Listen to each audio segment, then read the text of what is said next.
Right here we got a 2010 Honda Fit Sport. Had the check engine light and the letter D was flashing. You're not gonna see the light up now because I took the battery, everything apart, just to save time on the video and just show you the things that are really important. Not just taking the battery apart, as anybody can do that. And the letter D was flashing, so that means something is a problem on the transmission. You should not drive in, or just if you're driving, stop right there. Tow the car or whatever. It could be a serious problem, or maybe not. Maybe just nothing, bad. But most of the time, it's gonna be bad. So I got the computer out, and I got all what it is. As you can see here, AT is automatic transmission, AT. So that goes here, it says transmission fluid pressure switch. It's the third clutch switch. So here we go, that's the problem. Tire pressure, who cares? Daytime running lights, who cares? This is because we had LED lights on the car. So I do have to set up some resistors in it to make that light go away, but for now, that's not what we want to do. We're going to focus on this right here, third clutch switch. I'm going to show you what it is and what to do about it. All right, so here it is. I remove all the battery, the airbox out. So now you can see there is more working room in here, and we're going to go step by step. Again, this is a video for the people who want to do it, yourself. You do not want to pay a mechanic or whatever, but you do not have the scanner that I had. But even with a little scanner, you can get that code, and that's what that's what it means. But again, I'm gonna show you a little step by step, a couple of things that you can do, and then find out, okay, is the switch is bad or the wire. But it's gonna be hard if you do not have the equipment to test the switch. You're gonna need oscilloscope. I do have it, but sometimes you just don't need it, and be like, okay, so I'm just gonna go buy the part and be a part changer. Yeah, some people say, oh no, that's a part changer. Yeah, whatever, but it's not expensive, and if you do not have the equipment, then you cannot test it. So it's just, that's how it goes. So right now here, this is your transmission filter. This car has 130,000 miles. This is the brand new filter that's going in. I'm going to put a brand new filter. It's a Honda. And here, down here, this is your second clutch switch, right here. Okay, let me see if we can see it better. Yeah, this one here, see this bolt right here. This is your second clutch switch, which looks the same. Same plug at the third clutch switch. But they're a little different, but I went to the dealer, I talked to them, and they say they're made the same. Right now, Honda engineer, they change it. So now you have to use the same here, same at the third clutch switch. The reason, I don't know why, but the holes in this on the metal part is different. But they said that's the one you're supposed to use. So let's move on to the third clutch switch, which is the problem that I have now. So if you look from the top here, we remove the battery. A bunch of tools out. That's your third clutch switch right there. That's the third one. So we go underneath. So right here, you'll be able to see it a lot better, right? So here is your transmission. This is the dipstick right here, right there. Then so down here is your third clutch switch. This one right here. So first thing you do, you check the wire. Make sure that it's not corroded or rusted or whatever. Any type of thing that be inside is going to interfere with the contact with the switch. When the switch close the ground and send the signal to the computer. Now again, this is on the US model. This is in the United States. If you're in a different country and you have the sport, some country they don't call it Honda Fit, they call it Jazz. I guess, I don't know, I'm not sure if that's the correct name, Jazz. That's how you pronounce it, or whatever it is. But it might be the same, maybe not. I talked to the dealer guy, and he said it could be different. They don't know. So Again, check that out. This one is the sport one, so this one has the pedal shifter. The regular one, they said, is different. They don't have that many switches. It might don't even have this one. I haven't seen one yet, so I can't tell, but I'm gonna go and make a video on one. I'll see if everything is the same, because the dealer guys told me that it's not the same, but I now I really want to find out if it is the same. It's just because the regular one does not have the pedal shifters. So there it is. This is the switch. So let's take a look at the new one. So as you can see here, this is the brand new switch that I bought it from Honda. It doesn't even cost that much money, and especially I got a friend that works there, so I get this thing a lot cheaper if I would bought it. But either way, even if you buy it, it's not that much money. And here's the diagram that he printed out for me. So you see, come on there. Jesus Christ, there we go. So you can see this is the third clutch switch right here. You see the number 10, 14 is the washer.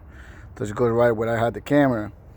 And the second clutch switch is the 11, and the 14 is the washer. So 11 and 10 is the two switches. Second clutch is that one up there, the one all the way down there. It's this one here, the 11, number 11. And the third clutch, number 10, is the one that goes down there. So let's get to it. We're gonna drain the transmission fluid out, replace the filter. Let's have a little bit of fun. So again, what I was saying is that if you want to test the circuit, yes, you can. But again, you're gonna need oscilloscope. So here's the thing that you're gonna need: oscilloscope. This is oscilloscope. It's that all that crazy things, oscilloscope, DVOM, waveform generator, but most people don't have this type of thing. So you'll be like, okay, how the heck am I going to test it? I do not have that. I do not have the accessories that come with it.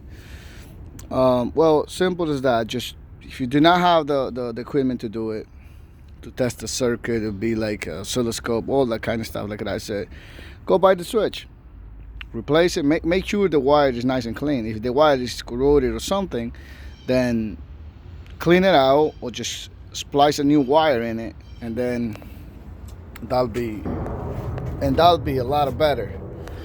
So here we go. We're gonna do that, the filter and the switch, and we're good to go. So again, don't freak out. Do it yourself. It's not that hard to do. Doing all this that I'm doing it, yeah, it's a little bit of, but it's not that bad. Taking this filter out is going to be easier. So we're going to take that out, put a new one in. Like I said, please check everything out first. Make sure the wire is in some good contact, because if it's not, then you're going to have some issues. But if it is, just buy the switch, put it on. If it works, great. If it doesn't, then you got to go deeper. But if you fix it, then you're good to go. Yeah, it turns out like a part changer, but who cares? You do not have the equipment. You're not going to spend $5,000 and buy all that stuff. So just do it that way. And again, if the wire is bad, put a new wire in it, and the way to go. But if it is, you still have the problem, then you want to really go deep in it, and you might want to contact a guy that has equipment to test it or something like that. But if it's not, just pray and just buy the switch. Let's get to it. So here it is. To change the transmission fluid, it's so easy, simple. Switch it right there, drain plug right here. Put the ratchet in it. Start. Here we go. Yeah, you should wear gloves on this, but I just hate gloves. I do not like gloves, so. Okay, here it comes. Might comes out better when the car is warmed up, but since there's no battery, I'm not gonna put everything back, run the thing. Doesn't make sense for me. So there it is. Let's go on top. Now I already lose the switch, so now I can remove it by hand, I think. Yes, I can. Here we go. Sometimes a little bit of fluid comes out, but I'm draining it right here, so it's no fluid. So it is. Let's put the new switch in it. So here is the new switch. The wrench, the side wrench is 22. Let's put it in. Now here is the new one. I just snap the connector in, which is really good. It's not loose or anything. Tight this up, not too much, just a little bit. It's good to go. Let's move to the filter. All right, out with the old one. Gonna go in with the new one. See, this is the way it comes out. The big part facing up, and this one facing down. So it's pretty simple. Okay, so the new filter is in, the new transmission filter. Now we're getting ready to fill out the transmission. Got here the Honda fluid, and I'll say use only Honda fluid. Do not use autos on auto part fluid because it might not work correctly or something like that. And these things are not even that much money. It's only what, pennies. So here is the old fluid. 4 quarts came out. We're gonna put 4 quarts back in. So here we go. Another thing that you can do is take the throttle body, and clean it out. See, that thing is pretty clean now. I just cleaned it. I'm gonna put it back on because it has little, it was a little dirty inside. So, you know, if you can take all this stuff apart, then it's a good thing to do it, you know. And then it's so easy, 4 bolts, disconnect a couple of hoses, and that's it. So one thing you gotta know is sometimes in some cars, the check engine light might be on or service engine soon, and you'll be like, okay, what's going on? Yeah, because the computer you have to reset the throttle position sensor. Well, the thing is, on these Hondas and Toyotas, sometimes you do not have to do that. You can if you want to, but you don't have to. It will reset by itself. You drive it around, it will go back to normal. But if you don't, then if you go to a place where a mechanic will say, oh no, you need a new throttle body, the whole assembly, you know, then it's going to cost you $300. They're lying to you, because the only thing they're going to do is reset the thing. Go on a computer, put reset the throttle, it will reset it, and the way to go. So you're not paying attention, you don't see what they're doing. They can rip you off easy, and you know, making that much, they make a lot of money doing that. So there's a lot of crookers up there. Just stay away from that, and that's what I said, do it yourself. You're gonna do it right. So as you can see, I put everything back together. Everything is good to go. Now we're gonna go inside with the scanner. One thing that I forgot is when you replace the drain, when you change the transmission fluid, see that 4 quarts right there, always change the washer. Put a new washer in it, crushing washer, whatever you call it. So now we have power here on the computer. You can see the lights are on, check engine light's gone, and see what happened. Let's see what we can get out of this. So as you can see here, the PCM is green, AT is green, and we did have codes on this one, 2 codes, but now it's green. Everything is showing green, but the TPMS has a code because the sensors are bad, but that's nothing to worry about it. So then now the car is running. As you can see, that is the TPMS light. That we're gonna fix it, but that'll be something else. And the check engine light is gone. See, I didn't even have to reset the throttle. I can do it if I want to, but I didn't have to, because it's gonna reset by itself. But I'm gonna show you how to do it just to see what's going on. So as you can see here, there is no other codes. Everything is green. Gray means that it's not even connected. All-wheel drive, we do not have that stuff, so we don't worry about it. The only thing we had is the TPMS, but we don't care about it. That's not gonna make the car run bad. So now we go to this one, and I can just go to throttle. And then I can go here, Ecm and Pcm Reset. As you can see here, we'll reset and clear all the data. Yes. Press OK. Yes. The Ecm PCM has been resetted. Okay. So now reset. Now it's going to idle. We can do a test to it if we want to. We can do another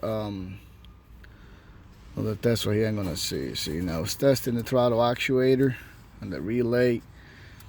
It's testing everything. You know, if you don't have these type of machines, then it's you'll be like, oh my god, I can't do that. Test is finished and system is normal, so we know we did the correct thing. So press OK. Wait for a little bit. Test finished. System is normal. Okay, then that's it. That's a throttle position. So let's turn it back on. Car is running. It's idle at 1,200, maybe 100, something like that. It's coming down, but it's still a cold engine. You see the blue light right there. So as you can see, it's not hard to do it.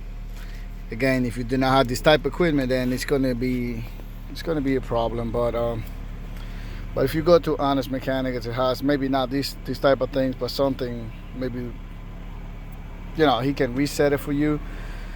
You know, if he charge you like what, $50 to do it, that's good. But you see, you don't have to do it. I did it because I had the machine to do it, but I plug everything in, start it up, the car run fine. So that means you don't have to do it. So thanks a lot, and I'll see you in the next video.